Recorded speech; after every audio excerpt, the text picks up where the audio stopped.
Hello everyone and welcome back to the Great Book of Grudges. My name is Nathan, and today we're going to talk about some end time stuff, but some really cool end time stuff that we could potentially see in game coming down the line.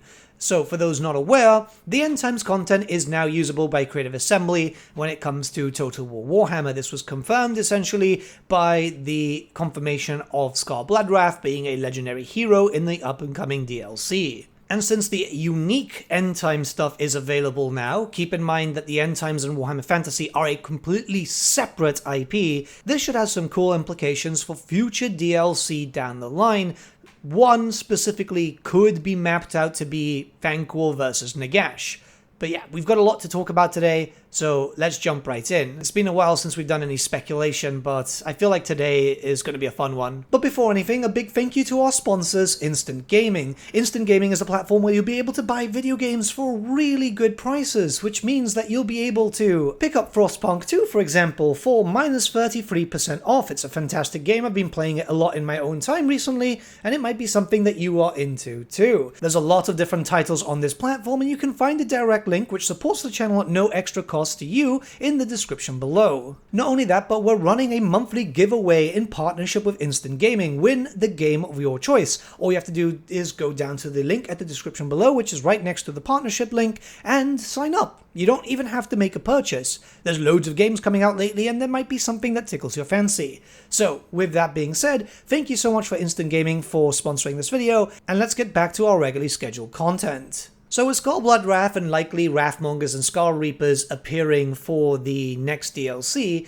we have to look towards the future, because they could do one massive End Times DLC, which would sell like hotcakes, let's be very clear there. The idea here would be looking towards the three major factions that still could benefit from a DLC exclusively through End Time stuff. And I can imagine that you guys already know what I'm talking about. Nurgle, yes, Nurgle just recently had a DLC, but there's still some stuff missing and it's very clear there, and Creative Assembly haven't outright said that Nurgle is done. Skaven, which, yeah, pretty much one more DLC and they're finished. And then finally, the Forces of Undeath with Nagash, a big character that, I mean, it's almost certain at this point, you know. Nagash has been hinted heavily throughout the lifespan of Warhammer 2 too. Recently the DLCs have been focusing around a 1v1v1 aspect, that's the thing with Shadows of Change, Thrones of Decay, and also the next upcoming unnamed DLC. So a End Times DLC could do that and take them all out in a foul swoop. If they want a very heavy hitter, they would do a DLC like this, which a lot of rumors have been going around that yes, you know, there is an End Times DLC, specific End Times DLC being made. Something like this could happen, so let's go into the individual factions and show how that could be mapped out. Now, there's one thing that we do need to talk about. I won't be going over like every single possible unit and so on. It's mostly because there's not a lot in the End Times, but I'm giving you a rough idea of how all these factions could look. Alright, so we're going to start off with Nurgle. Yes, Nurgle just recently had a DLC for Thrones of Decay, and this doesn't mean that this End Times DLC is going to happen anytime soon. It could happen next year, the year after, we don't know exactly how long is left with the game.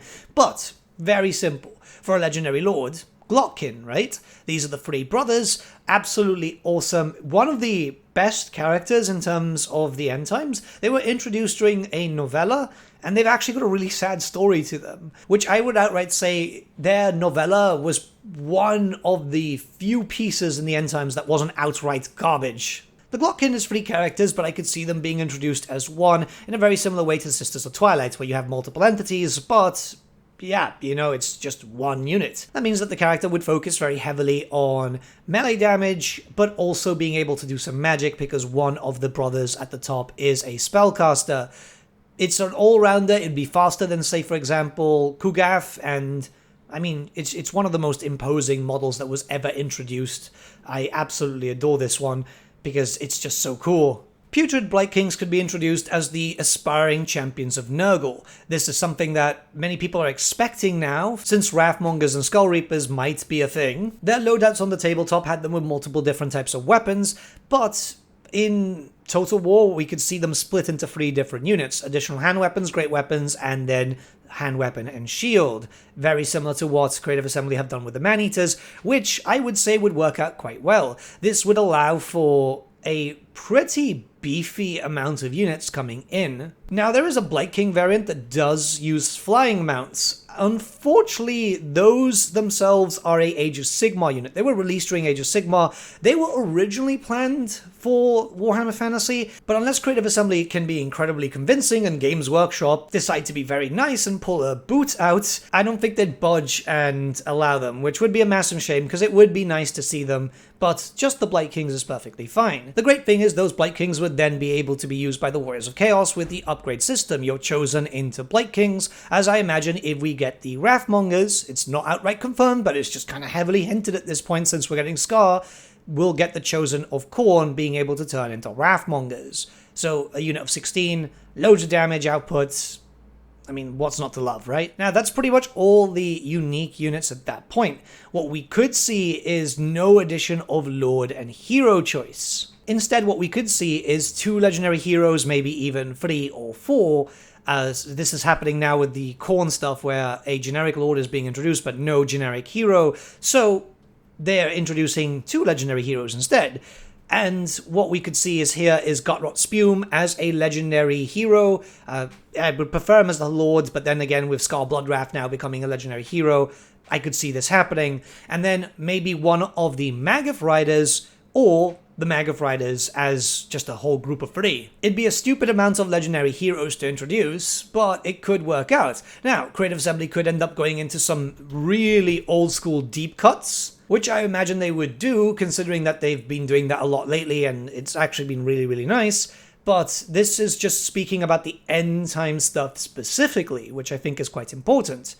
Also, the Magaths themselves, the actual mounts that you can see, could end up being done as a separated monstrous unit, which, I mean, could work out quite well. You know, these guys can get a little bit of spit action out there, a little bit of Hoktua. So these guys, these mounts themselves, the Magaths, have been known to have like a spit attack. It would give a little bit of range to Nurgle, a little bit better range to Nurgle, and something that could potentially do some damage, but also be very hard-hitting in the melee aspect. So I could see it happen. I could actually really see it happen. The only thing that I can't really put my finger on from an End Times point of view is the possible faction mechanic. So the Glotkinn are more like gigantic Chaos Spawn. It's like, well, that's essentially what Gurk-Glot is, which is the big part of the Glotkinn. I could see something very different to the normal aspect of Nurgle, whereas, you know, you have Friendship Simulator with Tamakon, you've got Plagues with Kugath, and then Plague Tallies with Epidemius. This could literally just focus on wanton destruction, because what the Glotkinn want more than anything else is revenge against the Empire, so it could just be a more aggressive, focused type of campaign with mechanics focusing around taking down certain enemies, with maybe something special for them, but the lore is literally the Nordlanders screwed us over, killed our family, we want to destroy them. Maybe you guys have a pretty good idea on how the Glotkinn could work out. I'm just pointing them out because, I mean, they're the best option, let's be honest. They are the very best option if we're going to get a proper End Times DLC. So we're going to move on to the Skaven now. When it comes to the Skaven, I mean, there's only one legendary lord choice, one that everyone's been expecting, Thanquol and Bone Ripper. They're a package deal, and the way I could see them being introduced is obviously spellcasting, having access to both laws of magic, and Bone Ripper having a unique panel very similar to that of Daniel, so you can customize him as Thanquol's mount, but also have access to a bunch of different weapon options, so you could really tailor him. If they're going to do Thanquol, they have to make him really, really unique, because he is the most famous Skaven. A little bit of a fun fact, he was actually introduced in the lore as a side character, but people liked him so much that he just basically became the Scooby-Doo villain of all time. As a special type of lord option, we could see the introduction of Vermin Lords, but not in the same way as, you know, the demons and the Chaos Lords Ascend. That would be kind of stupid because they're supposed to be very unique.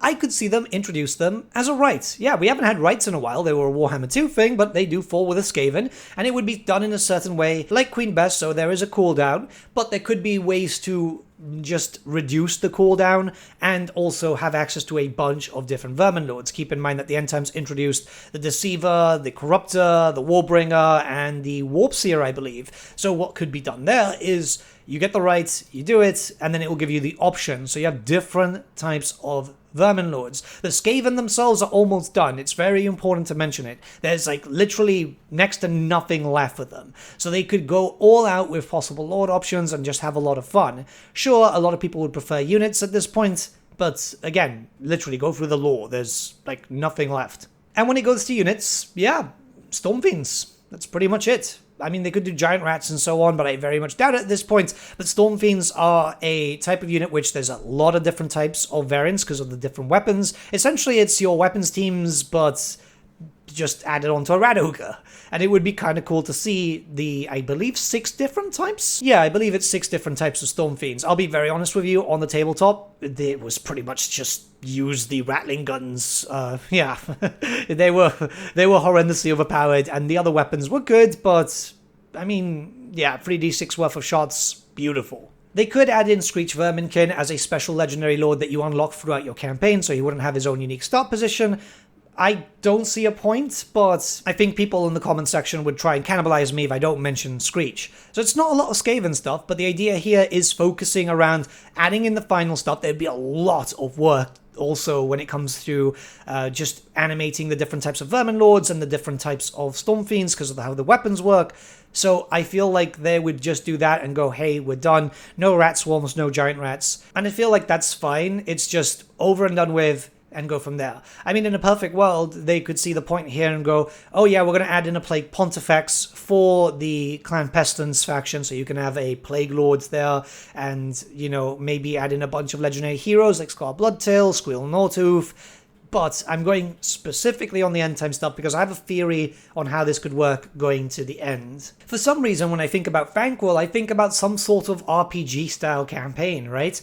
A lot more structured than we've seen before, because Thanquol has a lot of schemes. He tries to screw over a bunch of other Skaven factions, but I could see him focusing around maybe trying to recraft the blade that originally killed Nagash back in the days with Alka-Dissar, just in the idea of, yeah, we need to get rid of Nagash, and having them kind of link up in terms of story, because the Skaven do destroy the Black Pyramid a number of times, actually, if you look count Age of Sigmar. It could work out quite well because it follows the same format as we've seen in Thrones of Decay, where the Empire and Nurgle were against each other, and then we had the dwarves doing their own thing. And then finally, we'd have to look towards Nagash. So, Nagash himself is a big character, everyone's been kind of waiting for him.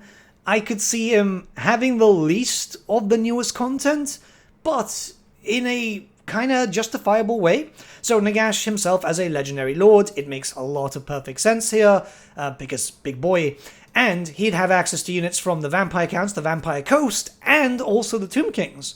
I think it could start off with a very stripped roster. You do then a quest battle, boom, you've got the Vampire Counts. Another quest battle, boom, you've got access to the Tomb Kings. And then a final quest battle that gives you access to the Vampire Coast. And the idea here is that you could do them in any order, but you'd have to build up his potential power. Now, I'm going to be very honest with you here. I don't know how they could do a campaign for Nagash.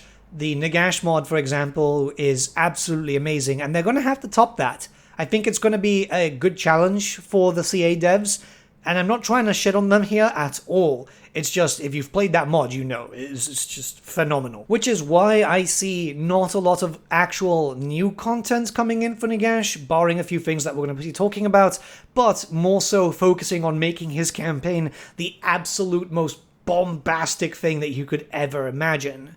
I think the devs could do this. The devs at CA can be very creative, and they can create some fun mechanics. As much as we can rag on Shadows of Change, we have to admit that despite the Changeling being a one-and-done campaign, it is really unique. And we've had loads of campaigns introduced like that. So I feel like if they put a lot of dev time there, basically just everyone having a thinking cap on, we could see something absolutely special. In terms of new content, the Morghast could be introduced. There's actually 2 different types, the Harbingers and the Arche. So what could be done is one being turned into a hero and the other one being turned into a unit, or basically have both and then have a prime Morghast as a hero, just to have something kind of like exclusive to Nagash. Unfortunately, he didn't really get a lot during the End Times, and that's because in the tabletop, you could play mixed Vampire Counts and Tomb Kings. There was no Vampire Coast in the tabletop from the End Times, so yeah, you already had like the biggest roster. Well, comparable to Chaos, I'd say. add in the Dread Abyssals as a mount option for Archon Neferata, which I imagine at that point would already be in game, and Manfred, and make it really special, right? So similar to the mod, I would say that the Dread Abyssal should be accessible to those free characters, but only if Nagash owns them, right? So if you have access to them, that's fine. But I could think of it in a really special way, where if you're playing as Archon, Manfred, or Neferata in your own campaign, you could actually dedicate yourself to Nagash and therefore get a little bit of a power boost because you'd be a Mortarch, and also have access to the mount. Might be kind of cool, right? It would be for a different campaign, but again, making the Nagash campaign so special that it affects other campaigns too. And here's where things get a little bit interesting. Obviously, I've said one faction versus one faction versus one faction, but what if there was a secret fourth faction? Egrim Van Horseman, a character that a lot of people have been wanting. Creative Assembly have said, yeah, we'd like to do him down the line. If, you know, could they get permission from Games Workshop and all that type of stuff. But for an End Times campaign, he wasn't really in the End Times in that sense, but it would be sort him out, get him over and done with, plus also introducing a brand new unique Tzeentchian version of the Aspiring Champions. Again, Wrathmongers for Khorne, this will likely be in the next coming DLC, Blight Kings for Nurgle in an End Time situation, but what happens here is that Tzeentch and Slaanesh never got their Aspiring Champions. We've had a completely new unit with the Doom Knights for Tzeentch. This would be the perfect time to introduce that as there's not a lot of content coming in here, so we're adding extra content. They could work alongside Games Workshop with this and finally fill in the gaps that were missing from the End Times. I know for a fact there was plans for other stuff, but then they started rushing the End Times and then it's gone. God, I hated the End Times so freaking much. You have no idea how much a video like this pains me sometimes. I know a lot of people would be saying, well, Egrim should be free after the Shadows of Change issue, and I would completely agree with you, but it would demand a bit of extra development time to create the brand new Aspiring Champion unit for Tzeentch, which, you know, would have to go through an approval process with Games Workshop. I don't know how smoothly it runs for that of Creative Assembly when they go back and forth, but other dev studios have commented that when they're creating new stuff, it does become a bit of an issue because Games Workshop is very protective over their IP. Like, really protective over their IP. So I think that could be justified as part of the paid pack. Okay, we're near the end, but now we have to talk about FLC, and there's really only one thing I'm thinking about. Valten.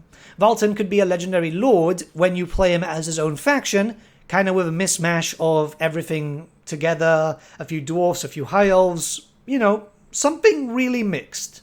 But if you decide to play any other lord, so if you play as Karl Franz, if you play as Leon Leonka or whatever, he will show up for you as a legendary hero. This technology has been possible for a long time now because, you know, we've had the whole Vlad and Isabella thing where if you play as one, the other one becomes a hero and so on. So that could easily work. And I think something like that could be really interesting because Valten would have a bunch of stuff attached to him. You know, as he levels up, he could end up getting all the models that he eventually had because you get him standard with the, you know, the 2 axes. Then afterwards he gets armored and he gets pretty beefed up. And then afterwards he becomes the Exalted of Sigmar for like 5 minutes. And that makes him like the really big boy. I mean, big boy before he dies, because again, it's one of those book series that I tell you, just don't bother reading it because it just half of the stuff doesn't make sense.